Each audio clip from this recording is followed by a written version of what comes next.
আসসালামু আলাইকুম। আশা করি সবাই ভালো আছেন। আজকে আমি ভিন্ন ধরনের বিরিয়ানি রান্না আপনাদের দেখাবো। এই বিরিয়ানি রান্না করতে লাগবে আমার ছোলা। আমরা যে ছোলা বুটটা ভুনা খাই সেই ছোলা।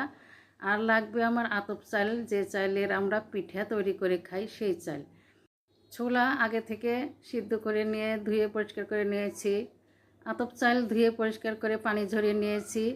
চুলাতে পাতিল দিয়ে পাতিলে তেল দিয়েছি। তেজপাতা, এলাচ, দারচিনি, পেঁয়াজ দিয়ে ভালোভাবে নাড়াচাড়া করে ব্রাউন কালার করে নিলাম। এখন দিয়ে দিলাম কিউব করে কাটা টমেটো ফ্রোজেন করা ছিল। দিয়ে দিলাম গাজর কুচি কিউব করে কাটা।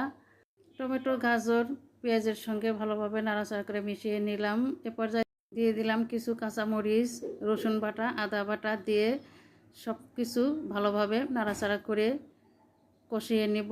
দিয়ে দিলাম লবণ দিয়ে আবারও ভালোভাবে আমি মিশিয়ে নেব।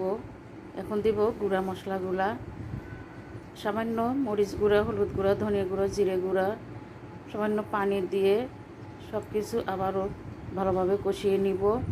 এ পর্যায়ে দিয়ে দিব মটরশুঁটি দিয়ে আবারও নাড়াচাড়া করে মিশিয়ে নিলাম। এখন দিব আমি সিদ্ধ করা সেই ছোলা দিয়ে আবারও আমি কিছুক্ষণ ভালোভাবে নাড়াচাড়া করে কষিয়ে নিব।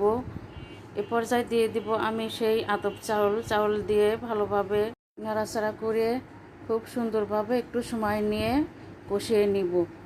এই তো আমার ছোলার বিরিয়ানি কষানো শেষ। এখন আমি গরম পানি অ্যাড করে দিলাম, পরিমাণ মতো পানি দিয়ে দিলাম। এখানে আমি মেপে পানি দিই নেই, আপনারা চাইলে মেপে দিতে পারেন। আর 500 গ্রাম চাউলে কতটুকু পানি দরকার সেভাবে মেপে দিবেন। আমি আন্দাজ মতোই দিয়েছি।